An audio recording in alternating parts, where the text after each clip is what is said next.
Bonjour, bonjour peuple de Dieu, bonjour fidèles téléspectateurs de l'Ikondi Prod et bienvenue dans ce nouveau numéro. Nous allons suivre le pasteur François Mutombo. Voici l'homme dans la délivrance dans le mariage. Et comme je vous l'avais dit tantôt, nous tendons vers la fin de cet enseignement. Oui, aujourd'hui c'est le 30e jour de la délivrance dans le mariage, module 5, avec le pasteur François Mutombo. Voici l'homme. Je vous invite à suivre et on se retrouve tout juste après.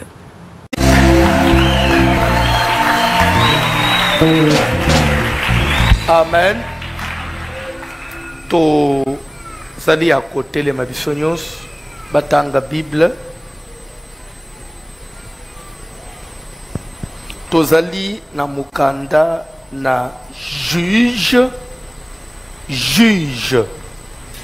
chapitre 14 à partir du premier verset. Juge 14 à partir du premier verset. Le livre de Juge à son chapitre 14 à partir du premier verset, nous lisons au nom de Jésus de Nazareth. Nani a télémité?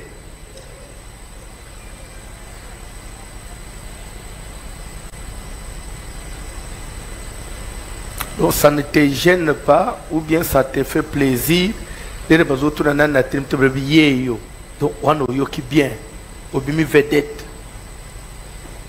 Que ça là on est église était pour nous amba pour les Israël que aux vedette était yende vedette. Ça on a pas dans zambé.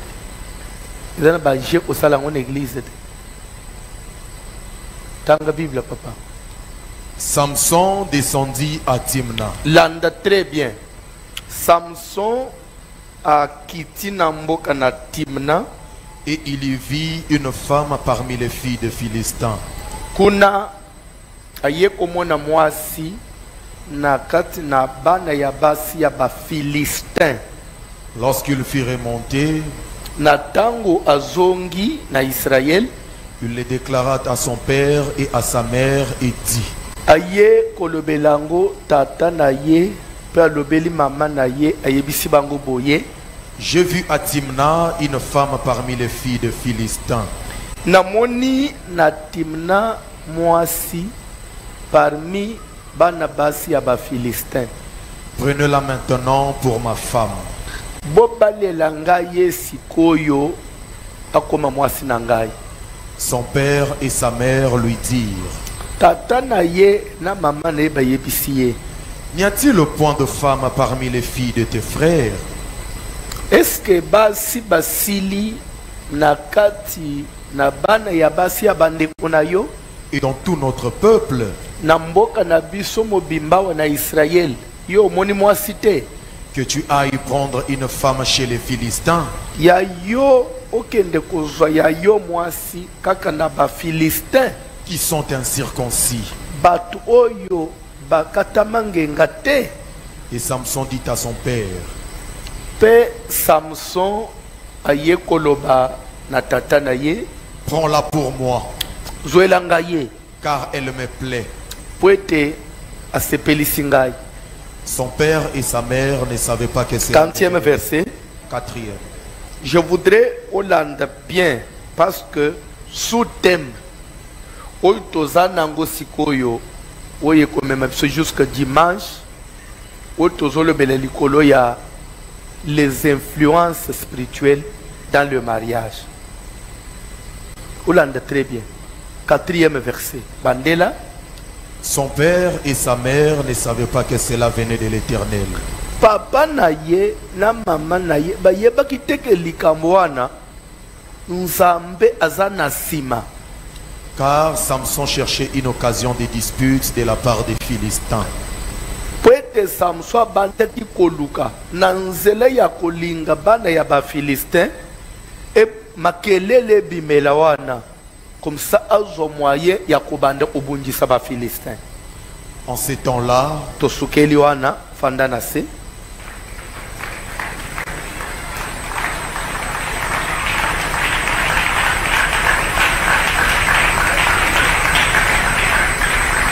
Verset Yasuka pona lelo Genèse 24, verset 14. 13-14. Genèse 24, 13-14. Voici, Tala, je me tiens près de la source d'eau, na telemi pembeni na liziba ya mai, et les filles des gens de la ville vont sortir pour puiser de l'eau. bana ya basi ya batu ya mboka oyo bakobima po ete baya kotoka mai. Que la jeune fille à laquelle je dirai, Tikete elenge mwasi nyonso ngai na koyebisa, penche ta cruche, je te prie, ngumba eluku na yo na bondeli yo pour que je boive, po ete namela. et qui répondra, Oyo pe akoyanola bois, mela, et je donnerai aussi à boire à tes chameaux. epe nakopesa lisusu ya komela na bampunda na yo, Soit celle que tu as destinée à ton serviteur Isaac. ye wana nde azala mwasi oyo yo destina na mosali na yo Isaac. Et par là, je connaîtrai que tu uses de bonté envers mon Seigneur. Na elembo wana nde nakoyeba ke ozali nsambo oyo ozotalisa bolamu epai ya mosali na yo. Amen. Tika nzamba pambola bino, landa ngai très bien. Tozolobela likambo etali mariage.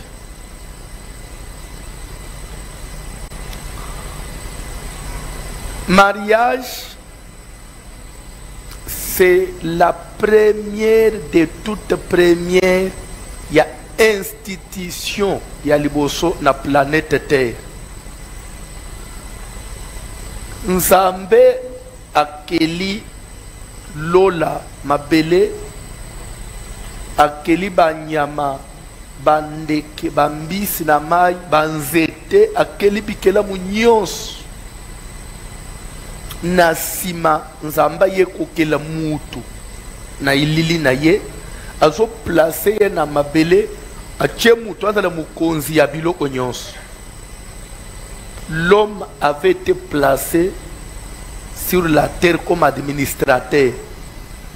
C'est à l'homme d'administrer la terre. L'andanga très bien. L'ère nzamba zokela banyama directement à salibango mâle femelle, mibale. L'ère komi na mutu, Bible nzamba sali na mwana mobali. Atikiye moko à vivre pendant une certaine période dans le jardin. Un jour nzamba bandi kolekisa banyama bazoleka mibale liboso ya mobali po ete mobali apesa bakombo, mobali abandi konome banyama oyo lion o lion, oyo chat chien, mutu azopesa bakombo.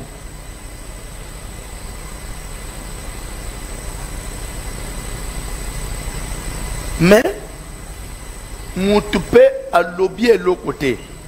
Mais dis-moi, le constat était que toutes les créatures défilaient en couple, 2 à 2. L'homme n'a rien dit.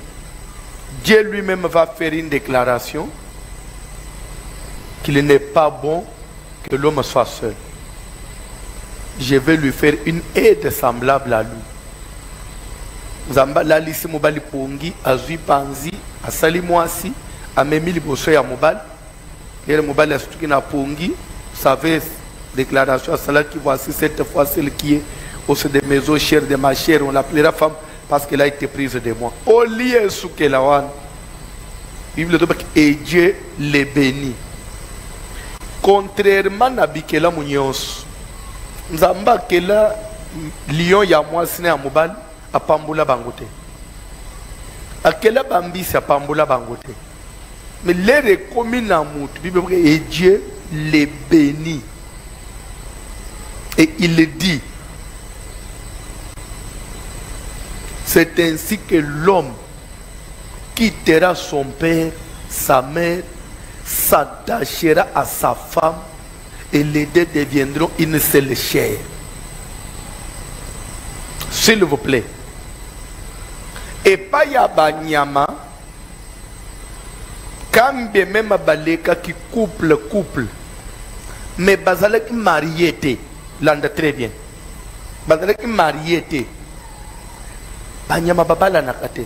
C'est ce qui fait que au kotu na mboya mobali ki mwasi no azawa te, ana mwasi te. Mbo nyonso ya mwasi akoleka na liboso na ye, akosoye lokola mwasi na ye. Mbope ya mobali nyonso akoleka na liboso ya mboya ya mwasi, akosoye lokola mwasi na ye. Jamais okomone quelque part, mbo azobungisa mbo mususuke, osimbi mwasi na ngai te. Na bango moko bayebi ke mwasi ya mutu azate mobali ya mutu uzosala ndengo lingi. Mais n'a pas tout été. Est-ce que vous comprenez? N'a pas tout. Nous avons besoin que mobali moko lungwa quelque part aya atlingi mwasi babimi na baboti babalani ainsi bakei bafani. Dieu va même plus loin. Dans les 10 commandements de Moïse, il va ajouter un commandement qui dit: tu ne convoiteras pas la femme de ton prochain et tu ne convoiteras pas la maison de ton prochain. Est-ce que vous avez Zolanda? C'est-à-dire que, est-ce que vous avez Zolanda makamana solo? Omoneti biso bana mbali ndenga to tambula kaboy. Omoni mwasi une femme mariée, mwasi ya mutu. Olulié, c'est un péché. On dit tu ne convoiteras pas okolula te mwasi ya mutu. Tu n'anga pona ni. Parce que mobali abaliye na mbongo, afuteliye misolo.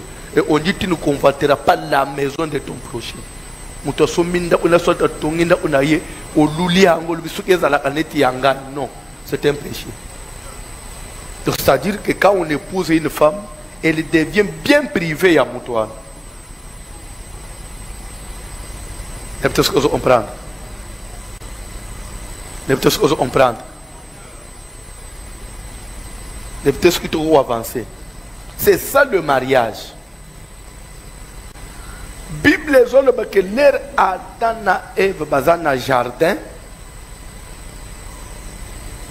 Satan ayoki zuwa. Satan s'est pelité du fait que yé ba bengana yé ba précipita yé aza asusu na accepta na nzambete pe pardon voix moko ya recours ezate un jour ba ko limbisa yé.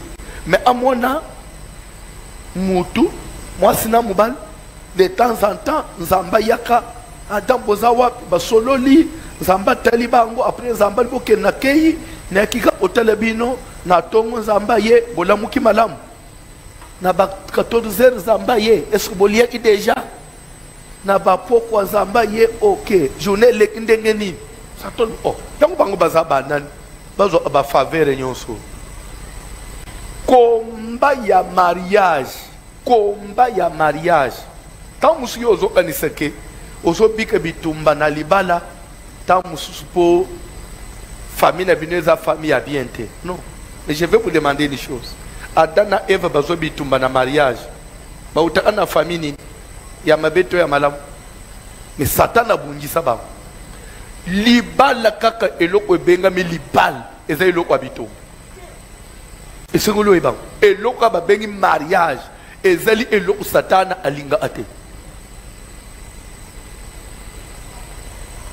C'est pourquoi bandeko il faut comme on a réaliser et tout ce qui se passe dans le monde aujourd'hui ce qu'on landeli nature et à makambouane que ce qui est visé dans tout ça c'est le mariage.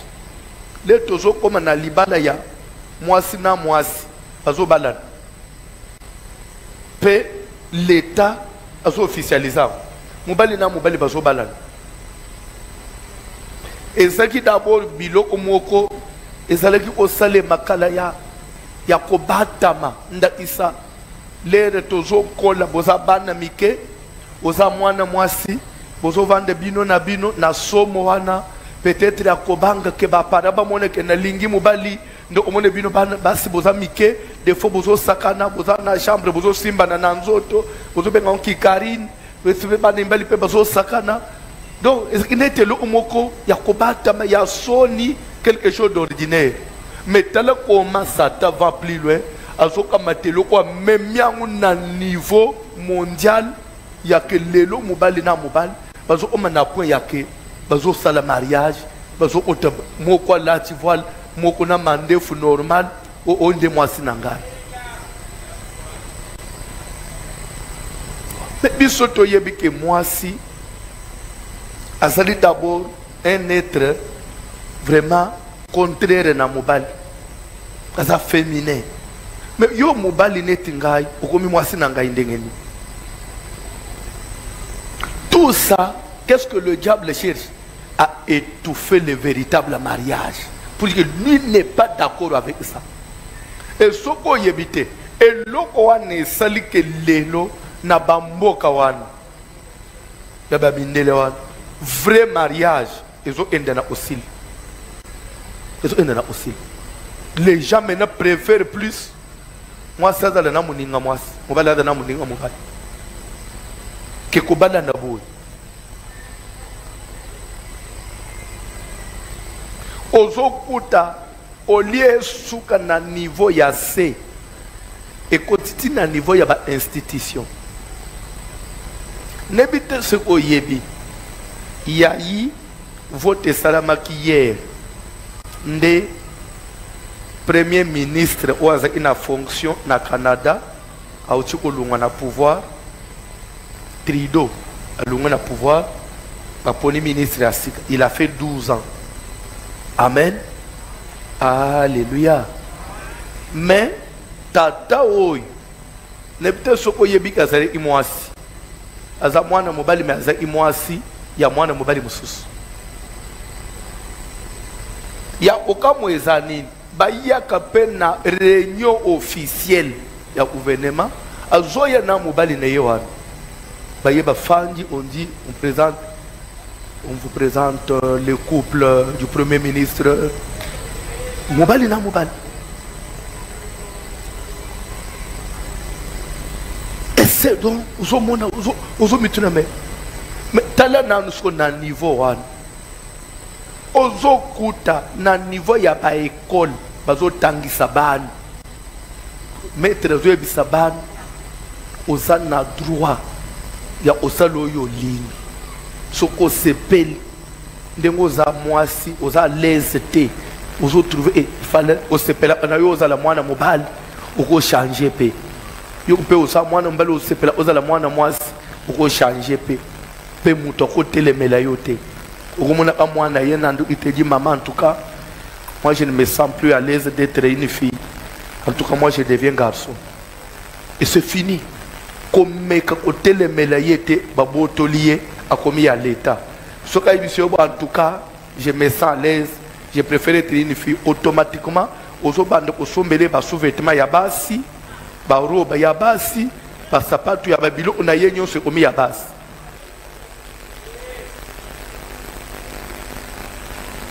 Go changer na chambre a komi ko lala na bana basi na ba toilette publique net ba bisika ya mineno na ba supermarché ba aéroport azo banda kokota na toilette ya ba mama peso kazo yo koloba teki yo mwana mbalo ya aza muninga no mwasi o se gêner na yeli susute zala les ndenga uzala ana muninga mwasi. Mais ce qu'on a de tout ça, nanaza derrière ça, c'est le diable. Mais qu'est-ce qu'il combat? Libal ya mwasi na mobali onzamba salawan ezalate tokende bon to suki wana te na ptes ozoland au lieu suka tawan médecine paye koti na kati ekoti na kati yake lelo ndenge oza mwana mwasi boye ozokende na hôpital ozokutana na docteur oyebisa en tout cas nalingi nakoma mwana mobali bazobanda kolakisa yo bafoto ya bilongi ya bana mibali opona elongi nini olingi bapesa yo otali nalingi nazala lokola oyo on fait la chirurgie basali elongi na yo babimisi yo ndenge mwana mobali wana azala baye bakati yo bassin balongoli bakei na niveau ya nzoto ya bomwasi baopere yo batio yo nzoto ya mwana mobali okomi mwana mobali mpe basitravaye nzoto ti nzoto no nyonso balongoli morphologie ya mwana mwasi bassin batravaye nyonso obimika ndenge mobali azalaka esi okomi mwana mobali mwana mwasi mwana mobali pa ya lobi non ngai nalingi na oma mwana mwasi bala ise bilongi pona ilongi nini ya mwasi yo lingi oponi batravaye lo babimisio te ka ndenge badesina kana babimisio ka mwana mwasi wana batali yo bapesi yo bassin batongi peza bassin normal ya normal na poso normal ezofonctionne bakei balongoli sexe ya mwana mobali batrace baopere bapesi yo sexe ya mwana mwasi ya mwana mwasi okobima mpe na mobali azozolokola mwasi bakosilisa opération wana bayebiso ekende sikoyo epa papa na mama oyepa na bino boye bayebi yo te balobi ser ozoluka nani babimisi na mama na bengi yo tantine ozoluka nani parce que bachange morphologie nyonso mais moto azo-inspire biloko oyo nani qui est derrière ça ozomikuta médecine il y a des maladies depuis que le monde est monde vous n'arrivez pas à résoudre au lieu de s'investir dans ça faire des recherches pour sauver bad mais t'as l'autre bazo et s'orienter et c'est là que le gouvernement met bazo tchaba millions dans la recherche.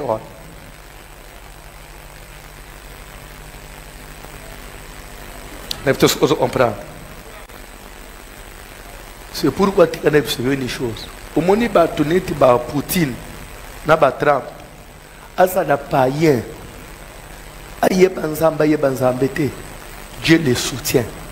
Maintenant nous allons soutenir. Parce que nous avons Poutine, tant que lui sera en vie, et pas na ye bêtise wana elekate. Ya que mobali na mobali mwasi na mwasi bazwi bino bapandre bino ma santé alors chez moi ça ne passe pas ça n'a pas blague on n'a pas payé mususu et pas ne au botami mobali au trali mobali aux amwasi ulingo bala sexe opposé déjà quand on a logique c'est injuste il est juste devant Dieu. Parce qu'il y a la justice, ça n'a pas anglais. Dieu le déclare juste.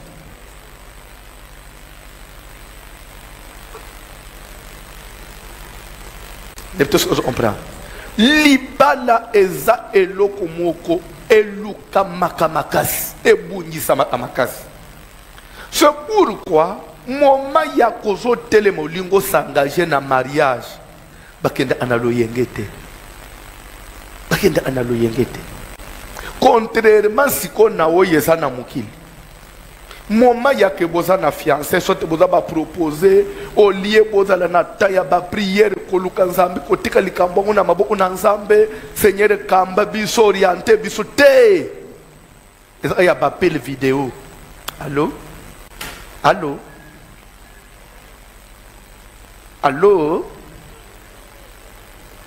Ozoyo kangate. Tcha vidéo, ah mais tu pose fungo la vidéo. Ça va? Wana bobandu au solo là. Bolande, ba musuba kende ka plus loin, bazo sukana au solo là te, je vais te voir nu. Yé pas longo le bilamba, tu me vois. Maintenant tu sens quoi? Oh, je sens comme si je devais être à côté de toi. nde masolo ya ba fiancé ba proposer ngwa na sima nzambo ya lola akotela yo ayebi soki libala oyo nzambe aza na kati to aza na kati te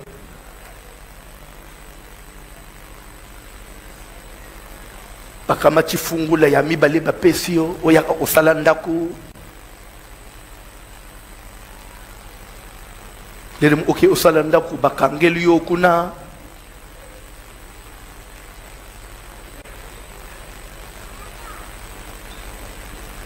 so eloko nakamo sito epesa anga kanda au mariage mutu ezezo tema devant l'église batu mibale bazokita o baye osala mariage bato bazoya po bapambula bangwao basi basala nyonso ba marié basala koleka na o ba marié basala ba utiliser ba position nyonso na mukili na weza et pas Satan balongola na bazemi bamela bakisi ya ndenge na ndenge babela na ba infection bamiso après ce que bazoya libala ilunini ezawo ilunini ezawo ozoleka liboso ashero ilunini ezoleka nawo ilunini ezoleka nawa botelema toyamba ba marié église pe zotema liboso bayamba bandumba mibale oyo bayamba bandoki mibale oyo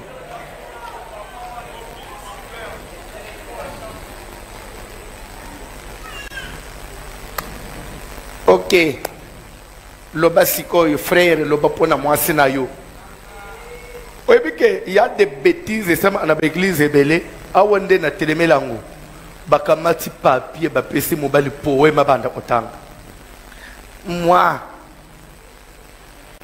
Félix Antoine Tshisekedi on dirait président de la République on dirait président de la République Félix azo prêter serment pour la nation ndesko mobali banda kotanga poema na église ya bolimo tala liste mulai basilisi mwasi pe bapesi atanga ya ye nazoto na bino en réalité tout est dans la Bible l'air Adam loba voici cette fois celle qui est os de mes os chères on l'appellera parce qu'elle a été prise de moi na retour Eva loba ini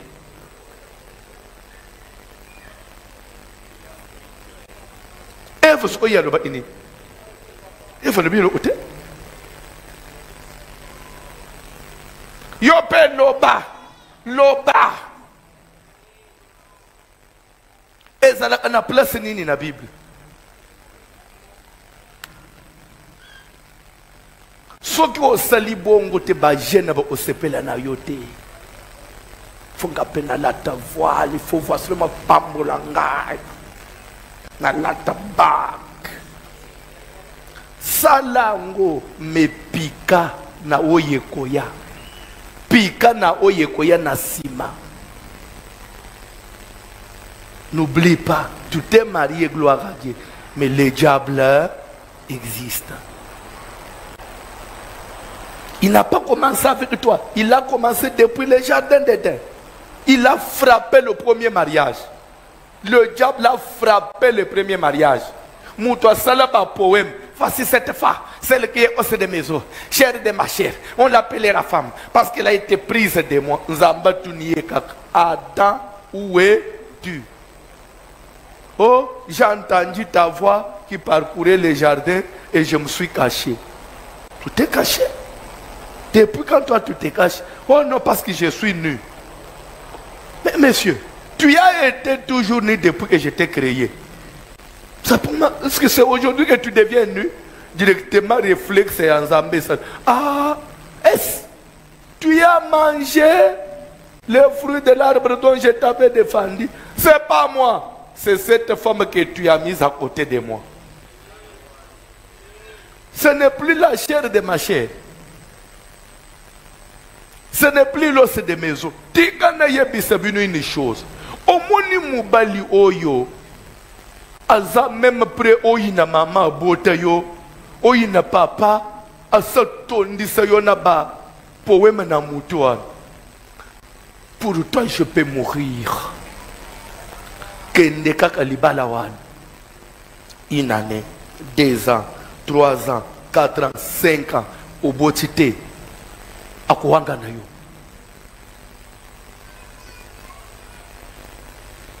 Oche zemi na libumo esopani.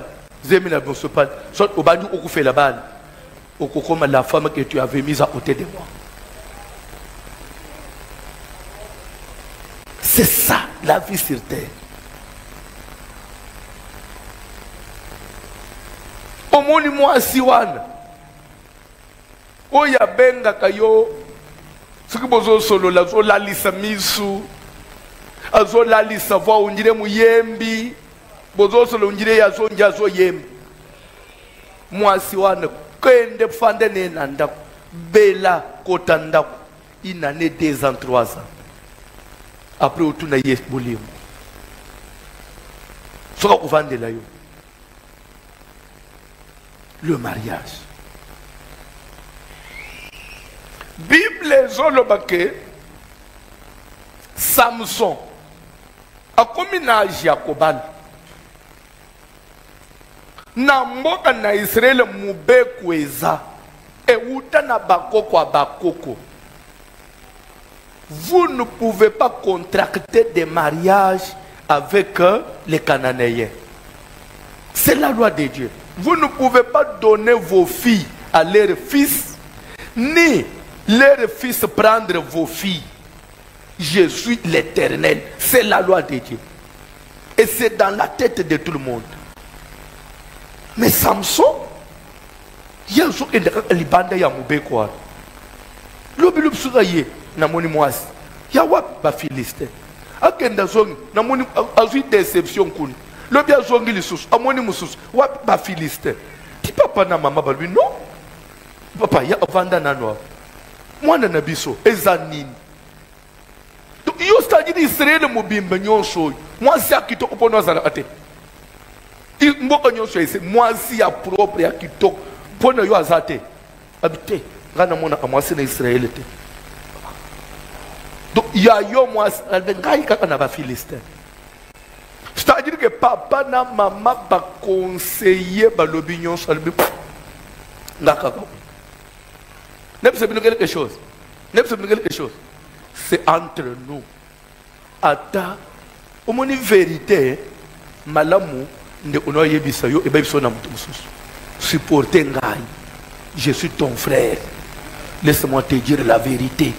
Même si ça va te faire mal, mais dis-moi c'est la vérité. Et belé bafanja. Aujourd'hui tu souffres, tu regrettes dans ce mariage-là. Même si au manifestant kango boité, la sœur motem. Les gens regrettent d'avoir fait ces choix-là. Mais ce qui est en réalité, tant que nous sommes au bandit, nous avons la peine de nous avons au clair. Tant que nous sommes parents, tant que nous sommes parents, moi, je suis raisonner bien. Ah, maman, je suis moi. Je suis Samson. Au copé, c'est Samson tolité. Moi, je suis Samson, elle me plaît. Papa, ok. Il y a un mouton à ma casse. Quoi, Pierre, au bout de ce panzi. Papa est Kende. Mais Bible, Zolobake, n'a l'air de Zolandela. Ces sentiments-là, d'être orientés que vers les femmes étrangères, ce penchant-là, où Bolingo Yaye se penche à Kakanabasi à modèle. Bible dit que derrière ça, il y avait une influence spirituelle. Il y avait une raison cachée. De la même manière que Dieu influençait Samson pour qu'elle vers les femmes étrangères, les démons de la famille, pour influencer, on a choix. Olinga mobali moko okomina des fois na bumutu boy. Ce qu'on même na ba critère na yo ya choix. Des fois il ne répond pas. Mais au commis avec les peut-être toujours qu'il n'est pas pour âge. Peut-être toujours qu'il n'est pas parce que. Mais même conviction normale pour ça na utimo ok kak. Nous sommes derrière ça. il y a des influences. C'est pourquoi mon moment il y a choix. L'échec des mariages, ce n'est pas lorsqu'on est dedans. Non. L'échec de mariage, c'est le choix. On échoue dans le mariage, ce n'est pas quand on commence à enterrer les enfants. Ce n'est pas quand on commence à vivre les problèmes, non. On échoue dans le mariage depuis le premier jour où tu as eu à opérer les mauvais choix. Et c'est pourquoi il y a d'autres mariages qui aujourd'hui, ça semble être un mariage heureux. Nous avons comme une date nango, il y a opéré la moto. Parce que chaque chose, il y a un temps fixé. Bible les Olobanines. C'est que l'homme me sème. Allons-y. C'est que l'homme me sème. Il les moissonnera. Et s'il était comme en français. Au moment, au temps, c'est-à-dire que tu peux avoir semé aujourd'hui. Mais parce que ce n'est pas encore le temps convenable où tu dois moissonner, mais les lois m'ont bien. Et tu crois que c'est bien. Zokande nano comme un moment convenable ya kobuka oyolona ite. Il y a d'autres mariés qui s'estiment heureux. Ils sont bien. Nous avons un moment convenable. Moment convenable. Nan ne quitter.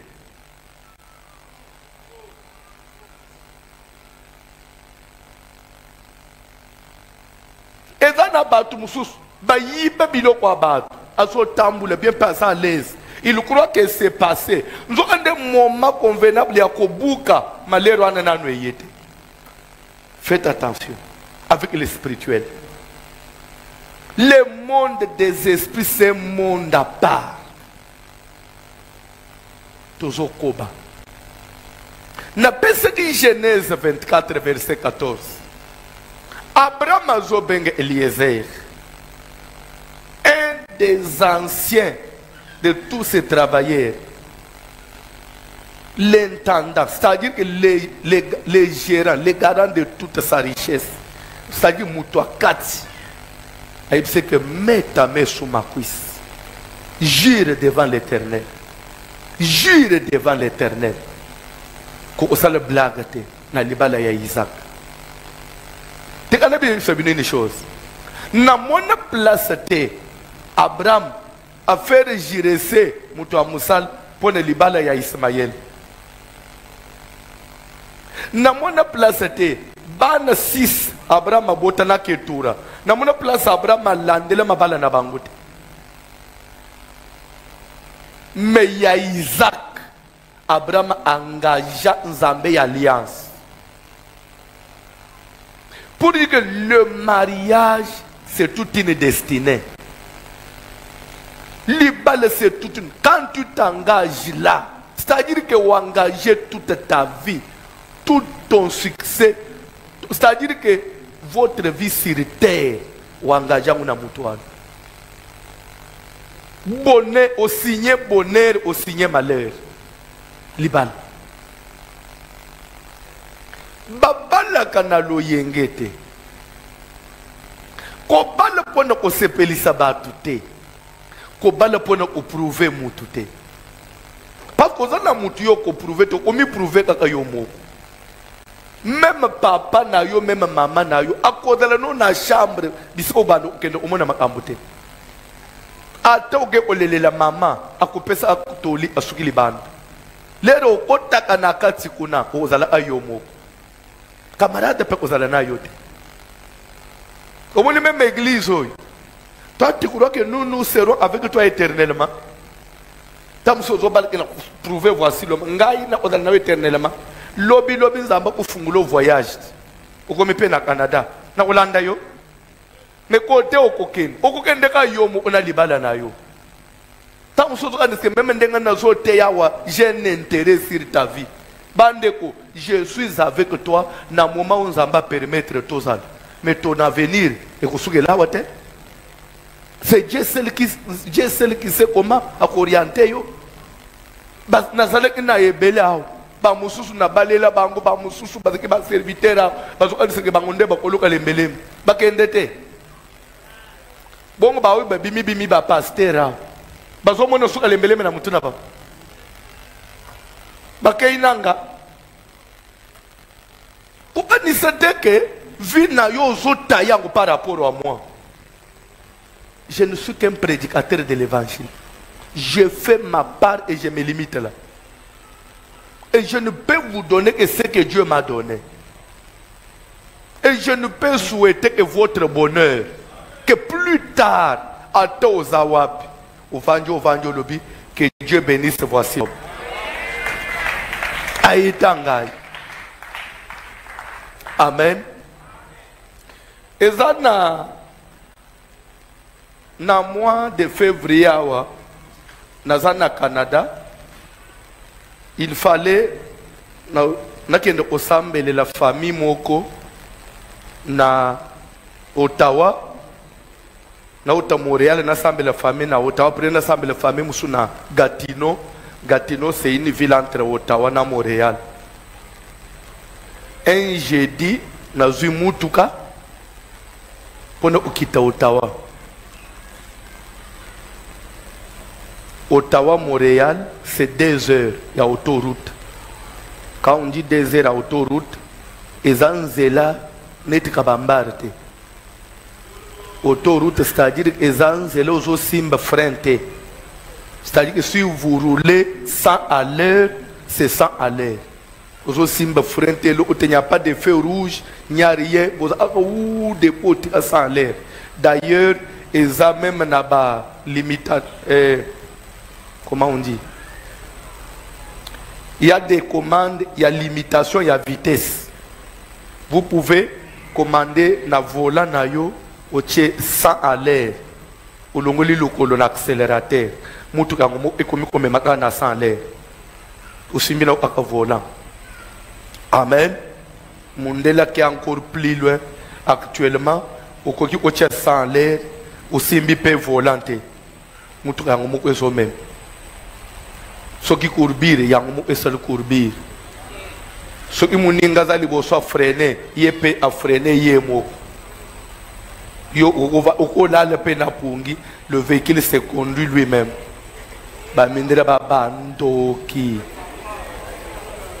Amen. Alléluia. Bon, je vous épargne des détails, je vais vite.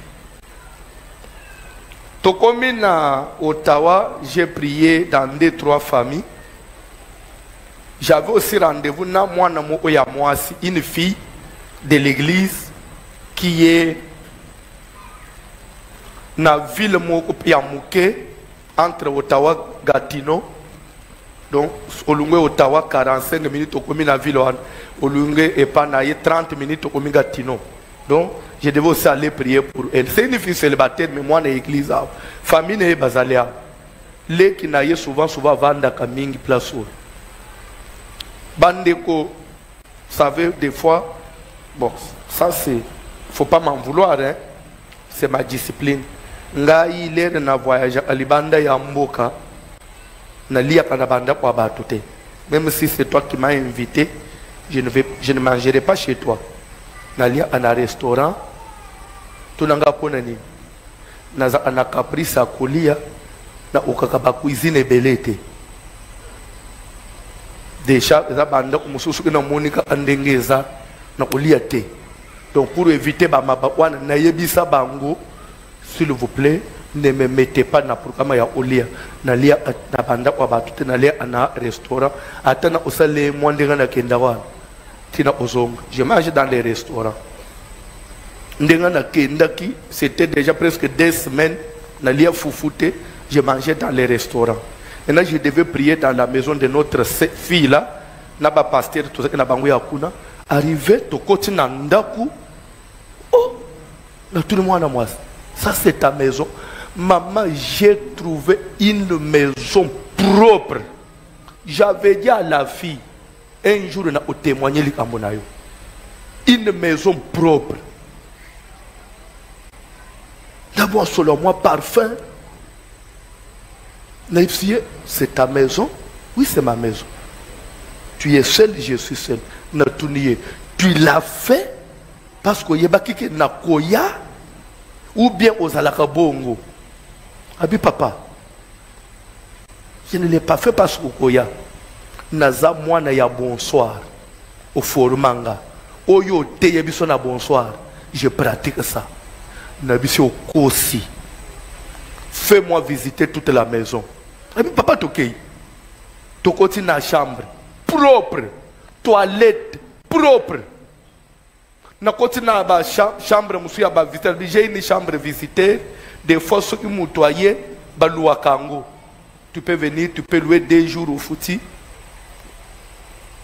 na koti na chambre visiteur na telle toilette à ba visiteur na sima lobby papa j'avais préparé la bouffe pour toi nabi je vais manger nandenga je vous jure elle me suit nande na bisaki mama na bango bisaki mama na bango pe ne bisaki mama na bango ke eza musala yo salate ta fille m'a dit que eza musala nga François na ça alobi eza mateya na yo mutu esalinga boye obi na ebisa me mwana mwasi wana ke soki na moni na Kinshasa un garçon sérieux azoluka mwasi akobala na oyebisa ye abala yo aya vanda na parce que ako regretter te na lobi je vais manger et je crois j'avais déjà fait presque 10 jours ou 12 jours au Canada na lia fufute mais la fille a bimisa tandi biloko mbisi ya mai ya kotumba ntaba ya fresh loso ndakala makemba kwanga pondu mama nalia na sala 3 tours calculer nzala ya na regretta fufu plus de 10 jours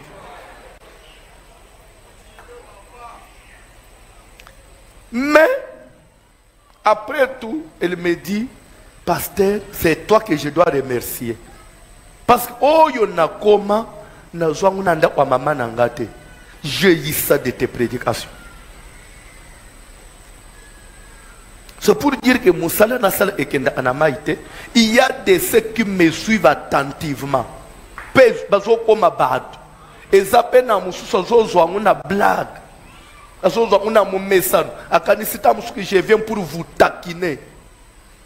Tamsou, je prêche pour vous gêner, pour vous faire mal. Non.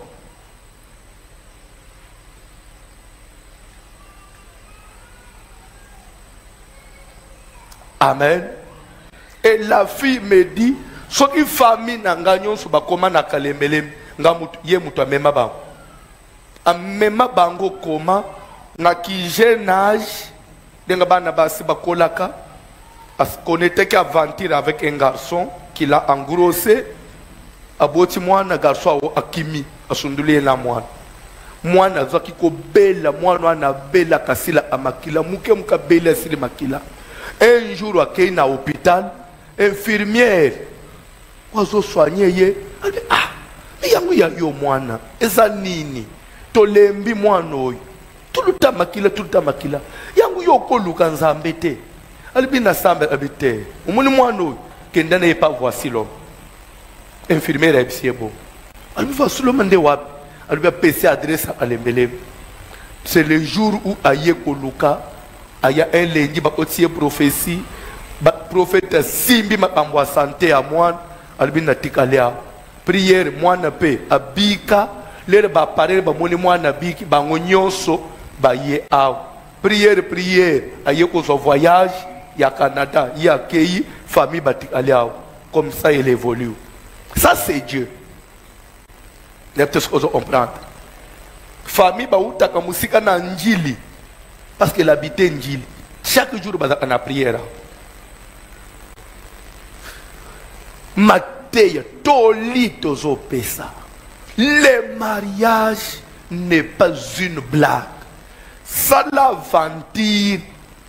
Au Kosakana qui bouge âge, tu peux connaître la valeur. Mais lorsqu'on décide pour le mariage, stop. Tu es sérieux. Yebisa mwana but lobi nini olingo balanga lokolo lobi libala tocha sérieux parce que là c'est toute la vie ou soit je signe ma souffrance pour toujours ou je vais signer mon bonheur. Le mariage. Et belé bazo souffrir à l'îlot. Dans la vie, nous sommes victimes de nos propres décisions. Est-ce que chacun est victime de ses décisions? Toute décision que tu peux prendre dans la vie, un simple oui, un simple non, ça peut cacher toute la vie. Nabiso ele omoko, omoni libalo fanjwan, et ça kaka lilobamu olobaki nanjimi. Ka simple oui wan, nde liya vie na omobim. Tout comme personne olobaki na lingite, mais le otangote. Et ça oui ou bien non, ça peut condamner toute ta vie. Et c'est pourquoi veillez sur les décisions. Maintenant, je prends quelle heure avant de dire oui. J'ai dit oui à quoi? Avant de dire non, j'ai dit non. Avant de signer un papier, tanga test madame. Ou comprendre test. Si tu ne comprends pas, ne signe pas. C'est ce qu'on dit en droit. Ne peut-être ce que je comprends.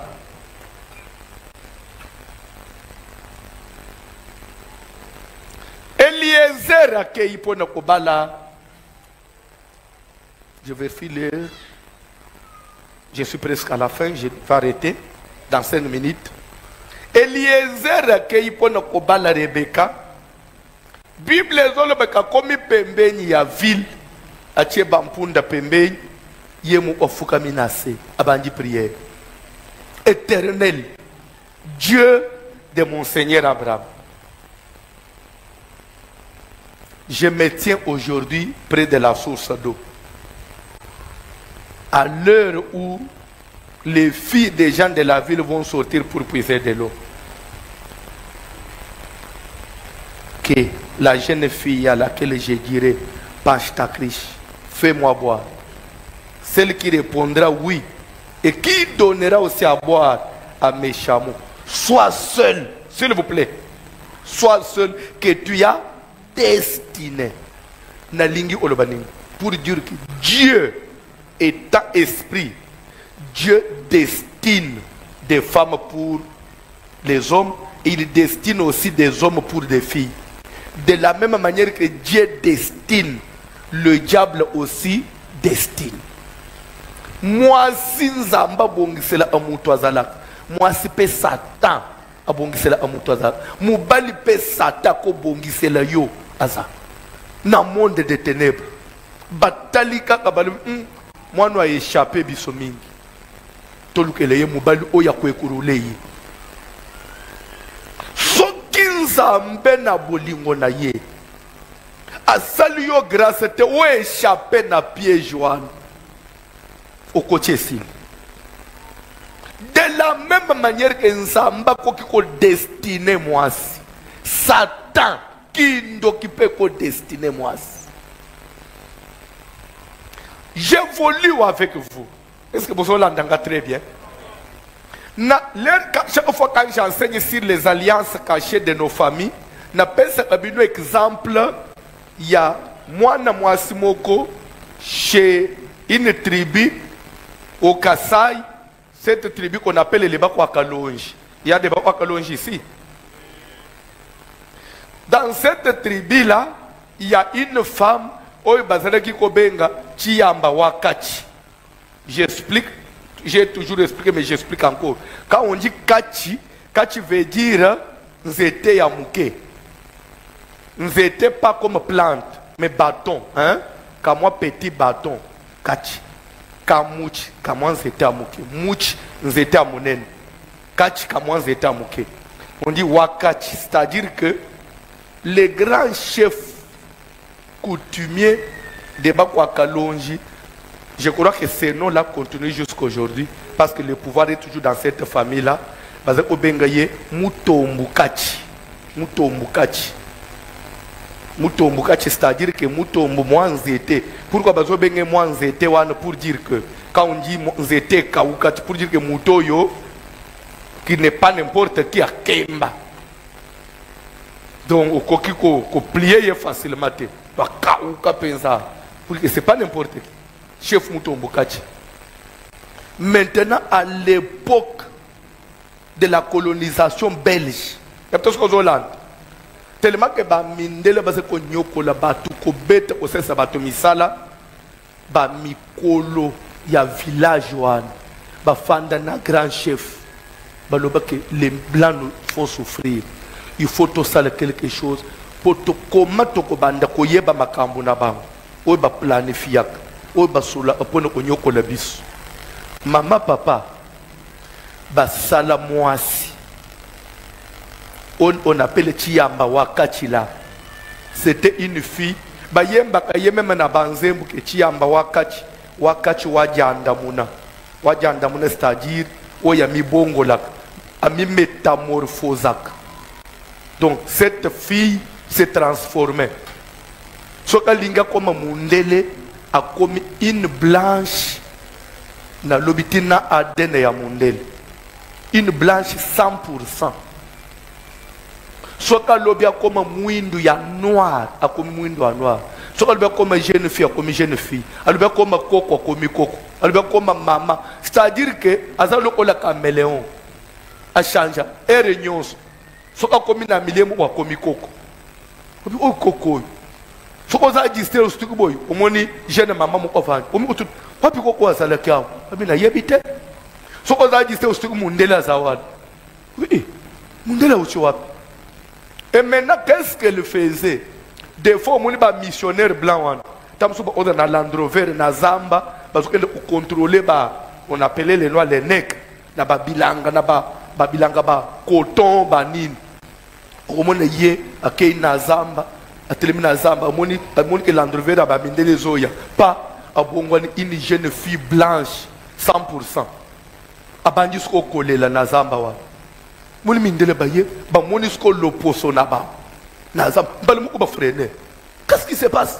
Ba bengiye akolo ba pena muno ona ba omuna lobi ya monsieur tel atangi mu mindele mo oboye a memanga ya en Afrique azonyo kulanga benga ninga ay ubo angana zamba. Non, peut pas faire ça. Matala mutu mama tie utu na liboso afanye na katikati wa wana sko ba zo solo ba negra il faut tout ça le boy.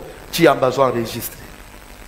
Tu as besoin d'enregistrer. Les bakokoma nanda kwa basilisi na bilanga bazana yeti bazongi nanda bakoti boy bafandisi na mesa tamusu ba pesi eva sommet. Moi distraction tamusu mindele ba terme bazonga boy ba moni koko ya mutu mwindo na kiti. Où est notre fille qui était ici? Yo okocha wendenge nini? Ya palu na yibi bimamu ba bengi ba sentir na porte. Nanda koti si koko yao. Waka ye libanda babwa iko lera babwa ki ye libanda azongi jeune fille apakati mbangu ti et pas chef nazala inaba balobi boy tala mutu mwindu soka de la mesure ya ko créer mutu ya modèle wa bomu nine ko ki ko empêcher basale lo mwasi ya molili to mobali ya molili. Nos ancêtres pouvaient arriver à faire quelque chose comme ça. Basali et Limawan, ils sont vivre. C'est pour vous dire que même dans Libala,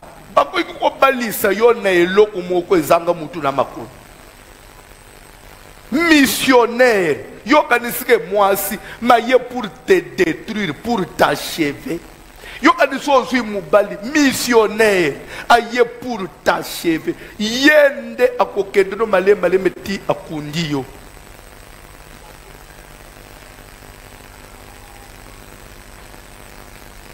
Les influences spirituelles. Ce qui n'a no yebite que moulili ezalaka. Ce qui n'a no yebite que ténèbres existent. Ozo vivre na mukiloyo. Ozo mona mukili normal na miso mibale. Le monde des esprits existe. Et ce monde physique est dirigé par le monde des esprits. Le monde invisible. Et tout ce que nous vivons physiquement, ça a été décidé dans le monde spirituel. Même les accidents, accident et salami, c'est dicté dans le monde des esprits. Oh, inondation salami, mvula mupe uti kote ya bako ngwe bomi bato na masine. dans le monde des esprits, c'était connu même 2025 dans les Salamites. N'est-ce pas quelque chose? N'est-ce pas quelque chose? Pourquoi mutu so azana problème ezolekele akendake pa nganga ke yebisangai bitumbanange zota nganga kangi miso bantu ebisoke eza mutu tele mutu sala boy pour dire que le monde spirituel connaît tout. Vous comprenez? Le monde spirituel connaît tout. Pourquoi le monde spirituel connaît tout? Parce que dans le monde spirituel, il n'y a pas de futur. Que personne au monde lobby qu'on a le futur. Dans le monde des esprits, le futur n'existe pas. Tout n'a pas pourquoi le futur n'existe pas. Notez bien. Nazali comment je dirais? Amen. Alléluia. Nazo signé, nazo insisté. Notez bien. Dans le monde spirituel, le futur n'existe pas. Tout le monde, pourquoi le futur n'existe pas? Qui dit futur dit quoi? Le futur est dit par rapport au changement des heures. Aujourd'hui, on est mardi. Demain, on sera Makambouya, lobby mercredi. Pour les lots, c'est le futur. Pourquoi? Parce qu'on n'est pas encore mercredi, oui ou non? Mais dans le monde spirituel, mardi est à mercredi est à pour boutou est à moi est à vous comprenez? Babi akakaka boy. Bayebi 2025 na 2026. Même dans l'ol, futur est à parce que là-bas il n'y a pas de jours. 14 heures est à 20 heures est à tout ce qui s'est fait est étalé comme ça. Où est le futur? Parce que l'heure ne change pas. Le futur sera futur par rapport à quoi?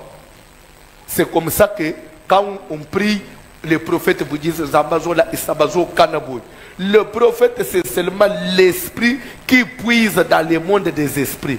Comme là-bas, il n'y a pas de futur, dans 10 ans, il y a mon âme. Parce qu'il n'y a pas de futur.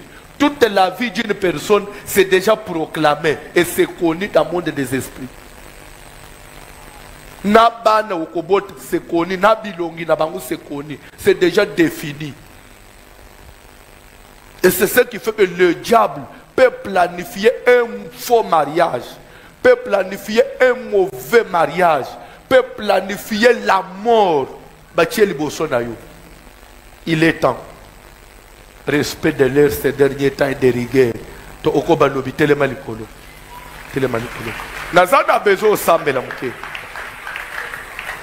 Nazana bezo sambela muke. Omone makambu tozote yao. Si c'était à refaire, ha, nazoe bisoke, ba tu ebele yao, ba après ya oloba pasteur et je vais refaire. Oui ou non? Si c'était à refaire,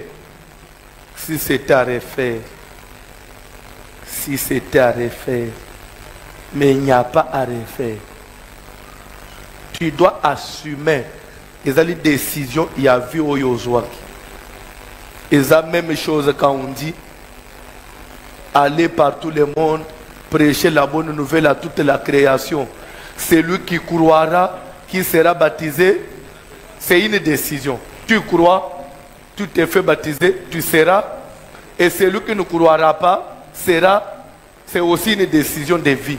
Quand quelqu'un dit, c'est une décision. Et ça va. Et Botelier Nini, la condamnation éternelle à côté de l'IFEM. C'est seulement une décision. Ce que tu vis aujourd'hui, c'est une décision que tu avais prise un jour. C'est ce que tu es en train de vivre.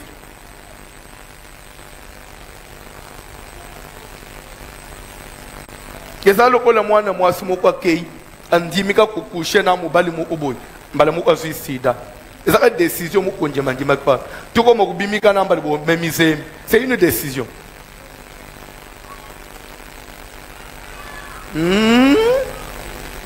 Beaucoup de matin, c'est silence. Oui, c'est le mot papa. Oui, on peut se rendre dégoût.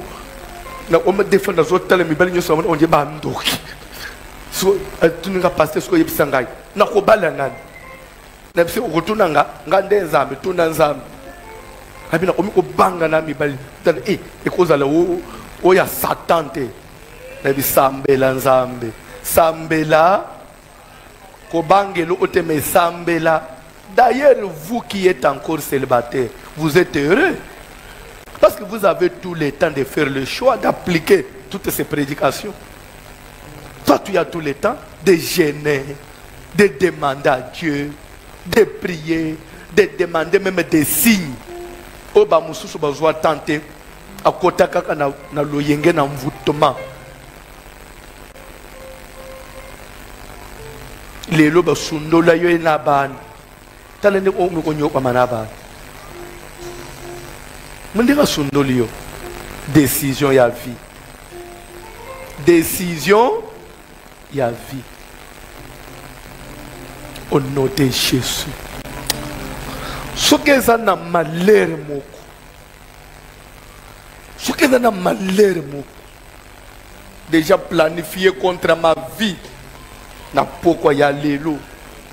Les dieux de la délivrance, les dieux de l'alliance. Bande, on te une chose. Eliezer azo sambela. Eliezer n'avait aucune alliance avec Dieu. Je ne sais pas s'il y a quelqu'un qui peut me contredire. Il était Eliezer de Damas. C'était un Syrien de la ville de Damas, capitale de la Syrie. Il n'avait aucun lien avec Dieu. Mais seulement pour avoir été adopté dans la maison d'Abraham, serviteur de Dieu, pour avoir été au pied d'Abraham, l'homme de Dieu, Eliezer pouvait aussi faire une prière, engageant les dieux de son maître, l'alliance d'Abraham, et Dieu l'écoute. Si Eliezer de Damas peut engager l'alliance, il y a un Zambé, Abraham peut Zambayou. Même au nom de l'alliance que Dieu nous a épargné au malheur. Parce que toi tu n'es pas de Damas. Tu as été racheté par le sang de Jésus. Mais Eliezer n'était pas racheté par le sang de Jésus.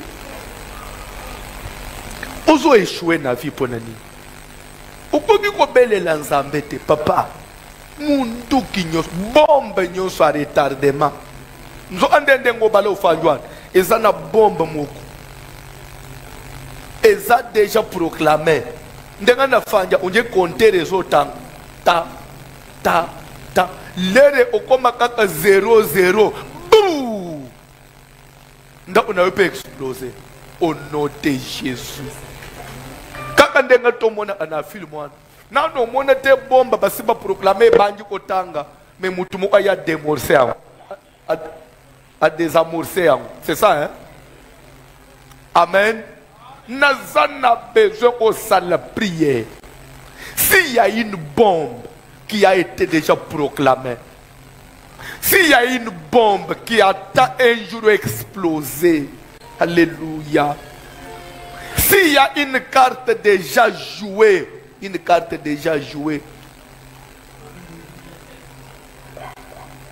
j'ai vu hier sur internet, depuis maternité de Kitam, peut-être si vous avez vu, cette fille qui a accouché, moi nana misu misato, munoko na mukongo, la bouche au dos, na visage misu misato, zolo eza isoki na litama, munoko na matama na mukongo. Nabulanda kana bino ba information te na mituni Seigneur oyo nini mwana mwasi na kubanda kubota bebe aliboso bimibo lisumu nini yasali nyongwa ngo ya nani ngo liya kidota mabe po mwana wa banda vina bilo kwa boy. Au nom de Jésus ozo souffrir nani azali auteur ya basi ozo souffrir pour nani libala oyo luka na prière lelo ezokomela yo ngai pour nani. Et comme comme ce sujet, il y a combat pour nani. Requête des amours qu'on a zopes. Nous avons beaucoup de temps au Sambela Nabutu. Vous savez comment on a prié? Nakoya déserté. Une heure nous commençons avec moi. Na base même modérateur Abutu surtout quand il est azoboto zananu minuit pasteur aye. Na tune toi minuit. Bouclage en moué bande une heure. Il y a le toi nanu minuit pasteur aye. Parce que dans la première requête on a récupéré le micro. On doit prier, papa. C'est la fin du service. Samedi clôture. Vous allez sortir avec quoi? Nous avons besoin de prière. Moto et banza. Si c'est une personne qui est auteur et à malheur, à banzana. Moto et banza.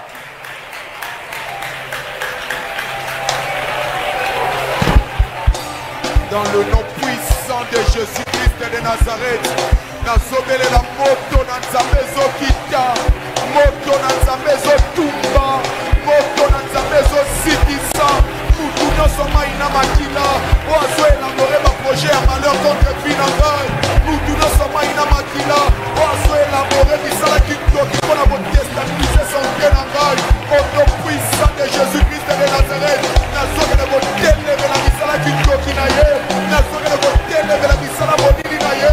Seigneur, tu as dit dans ta parole que vous êtes le Dieu qui exerce votre jugement par le feu.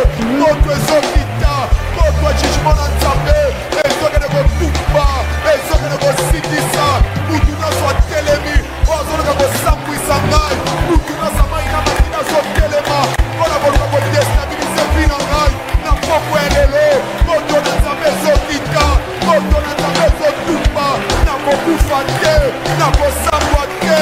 Finanga kobeba te, ozokela kotelemisa mwasi ya mabe, ozokela kotelemisa musala ya mabe, ozokela kotelemisa fiancé ya mabe, mpona koluka kokulue finanga osambela nzambe wana ngai, mpona kopresipite cheke na ngai, au nom de Jésus-Christ de Nazareth. Si c'était membre de ma famille, s'il est de la famille du côté maman, s'il est de la famille du côté papa, moto na nzambe c'est partagé, moto na nzambe c'est partagé, misala ki na vie na ngai, nazokela kodeklare yango nule sans effet, misala kitoki kati na santé na ngai, nazokela kodeklare yango nule sans effet. Au nom de Jésus de Nazareth, tout projet de malheur, tout projet de malheur, toutes les surprises désagréables, toutes les décisions qui ont été prises, que Raïla Sambwa, que Raïla Foutana Mosi à Toki, que na Kota Misala Oma Koinisiana la Kisi. Au nom de Jésus de Nazareth, au nom de Jésus de Nazareth, na telebeli yango, na telebeli yango, la loi ya famille na ngai, la loi ya liboka na ngai, la loi ya famille na ngai, soki bato bazokota ba réunion, bazobetela ngai maputa, bazosalela ngai ba sacrifice, kopi na ngai suka mabe, bakosi, bakosi, bakosi, bakosi, au nom puissant de Jésus-Christ de Nazareth.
moto akosa yo te ke o libala eza eloko ya mabe. Jamais. Depuis que Dieu créé, chaque jour à la fin, il disait, Dieu vit que cela était bon. C'est seulement les jours où Dieu a créé l'homme et la femme. Et la Bible dit, et Dieu vit que cela était très bon. Le très bon n'est venu que le jour du mariage. Pour dire que libala eza eloko ya mabe te. Mais ezali eloko ebungisamaka koleka biloko nyonso. Ezali eloko Satan na banza enviaka en vouloir. Donc pour le diable ezala te.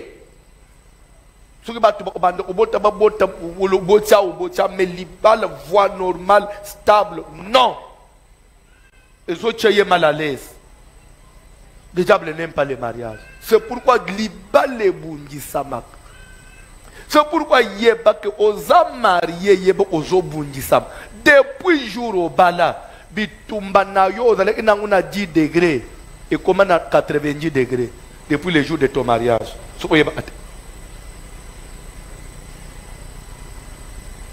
Voilà, j'espère que vous avez aimé, n'est-ce pas, et nous tendons vers la fin, franchement, et cet enseignement va prendre fin d'ici peu. Alors, je vous invite de partager la vidéo, de vous abonner massivement, de parler de Lukonzi Prod à vos proches. Et voilà, nous sommes pratiquement à la fin de cet enseignement. Aujourd'hui, c'était le 30e jour et nous tendons vers la fin, comme je viens de le dire, nous tendons vers la fin de cet enseignement combien riche et un enseignement qui a bougé les choses dans les foyers, un enseignement qui nous a appris comment se comporter dans les mariages et tout le monde s'est retrouvé célibataire, marié, veuve, veuf, divorcé, tout le monde s'est retrouvé dans cet enseignement, n'est-ce pas? Alors, je vous invite à vous abonner massivement et à partager la vidéo et rester soudés sur Lukonzi Prod. Chaque fois que vous aurez besoin de réécouter ce message, c'est toujours sur Lukonzi Prod. Restez branchés, restez soudés. On se retrouve dans le prochain numéro. Ciao!